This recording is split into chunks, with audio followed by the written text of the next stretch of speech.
La qualification, c'est sur une course, c'est prouver que le bateau et le bonhomme sont capables d'effectuer la course. Donc ça consiste à faire des milles en conditions de course, donc en solitaire sur le bateau, un certain nombre de milles, et c'est suivant les profils, en fait, c'est pas forcément un nombre de milles fixe.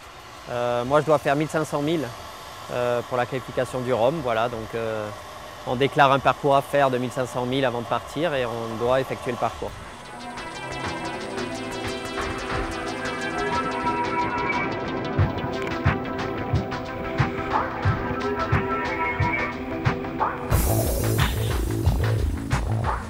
C'est vrai que dans des conditions faciles, c'est toujours facile, et ensuite les conditions deviennent dures, c'est là où on peut se poser des questions.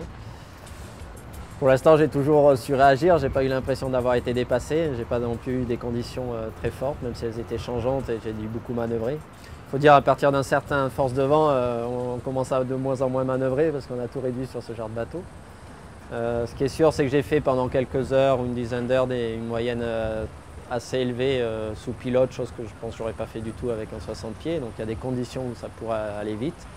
Et il y a des conditions où ça va aussi moins vite de fait, hein. C'est un bateau qui est quand même lourd, avec peu toilé avec le nouveau mât, donc toutes les conditions en dessous de 12 nœuds, c'est pas, je pense qu'un bateau hors mât de 60 pieds peut aller plus vite.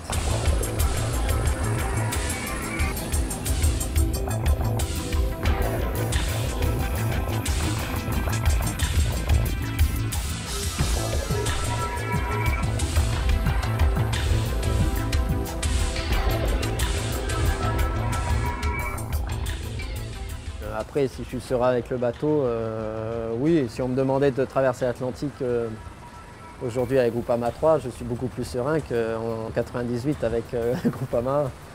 Ça, c'est évident, mais après, ça reste une compétition et ça sera relatif par rapport aux autres. Et je ne sais pas si je vais aller plus vite, je ne sais pas comment ça va se passer. Je sais que quand on regarde leur moyenne, ils arrivent aussi à faire des trucs très bien sur des tours du monde. Et même en vitesse pure, je ne vais pas être très loin au-dessus. Donc si par moment je suis au-dessus, la difficulté, ça va être de garder ces moments-là le plus longtemps possible et donc de faire des bonnes transitions, des bons choix de toile et d'avoir confiance dans son bateau.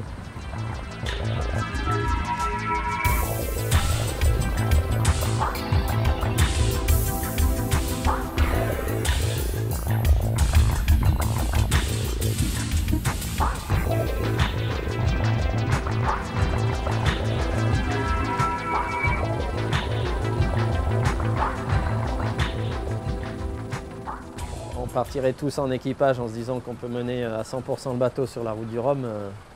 J'ai peut-être le meilleur bateau, il n'y a pas de souci, c'est celui au moins que je choisirai. Et après, c'est toujours ce qui est capable de faire le bonhomme par rapport à un tel bateau, surtout dans ces tailles-là. Où là, il y a une vraie différence. Et c'est le problème du solitaire, c'est que c'est pas trop de la régate, c'est surtout une gestion du... C'est pas de la régate en termes de tactique, de stratégie, c'est surtout une gestion du risque que le solitaire est capable de prendre avec son bateau et donc c'est du potentiel qu'on peut utiliser sur le bateau.